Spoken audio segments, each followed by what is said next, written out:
and passing it on to the next generation. Question number 10, Chris Bishop. Thank you very much, Mr Speaker. To the Prime Minister, does he stand by the appointment of Wally Haumaha as Deputy Commissioner of Police, and does Mr Haumaha still enjoy his confidence? The Right Honourable Winston Peters. Mr Speaker, an inquiry into the appointment process is now underway, and I have confidence in Mary Sholton QC's ability to run a fair process, and it would not be appropriate for me to comment during that inquiry. Why was Wally Haumaha appointed as Deputy Commissioner when he was asked in the interview process by the State Services Commission words to the effect of, "Is there anything in your past that would embarrass the government?" to which he answered no? Mr Speaker, with respect to those matters that may relate to the inquiry, I can't comment, other than to say there's one aspect that I can comment on, and that is this. Mr Haumaha received 2 significant promotions under the National Party and an honours, and I suppose at that point in time some of us thought, well, the due diligence had been done, we could have confidence in the National Party's judgment. Supplementary.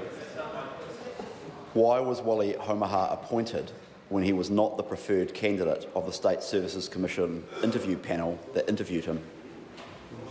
Again, a very distinguished woman with qualifications, of course, Mary Sholton's QC, will determine the process and give us a report on that. And at that time, no, Mary Sholton is not a mate of mine. She's married to a former National Party minister. Didn't know that, did he? Didn't know that, did he? So we'll await her wise opinion when we get the report.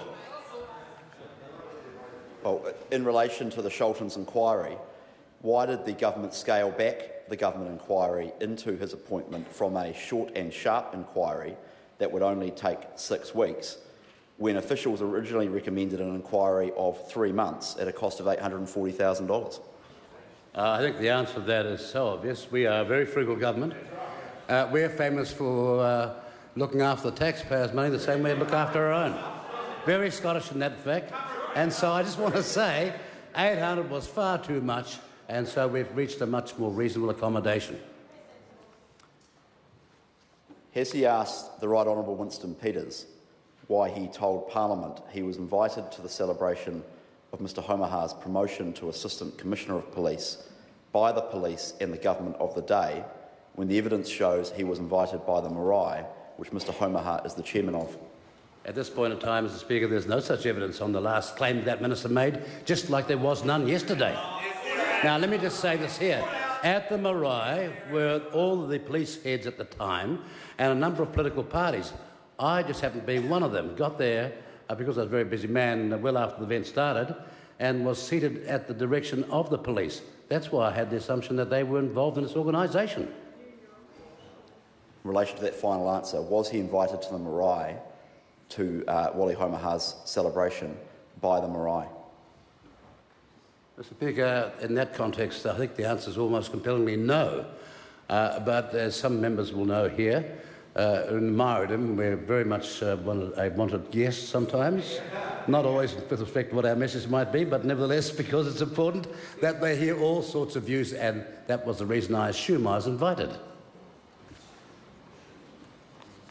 So if he wasn't invited by the government of the day, he wasn't invited by the police, and as he just said, he wasn't invited by the Marae, who invited him to the celebration of Wally Haumaha's promotion to Assistant Commissioner?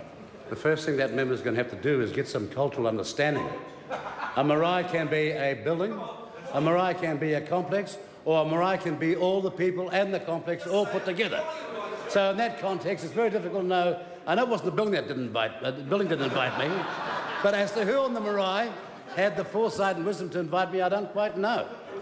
That said, that member yesterday promised a revelation. When are we going to hear it? Supplementary. What is the difference between Meka Whaitere, who was stood down as a minister once an investigation commenced into alleged inappropriate behaviour towards a staff member, and Wally Haumaha, whose alleged bullying behaviour towards civil servants is now the subject of 2 and possibly soon 3 inquiries And why will he not stand Mr Homaha aside? I'm going to make a minor amendment to the question and make it public servant, so we have a New Zealand, not a UK context, and ask the Prime Minister to answer it. Can I just say the member actually gave the answer in his question. He said alleged. And in this country, people are innocent before they're presumed innocent. Presumed innocent. We have an inquiry going on now, an inquiry into the process that appointed Mr Homaha a twice promoted police member under the National Party and an honours recipient under the National Party. Supplementary.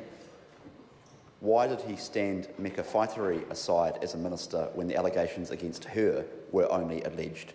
And how does that differ from Mr Homaha? I'm going to get the member to try again at the beginning of the question. Why did the Prime Minister, not why did he?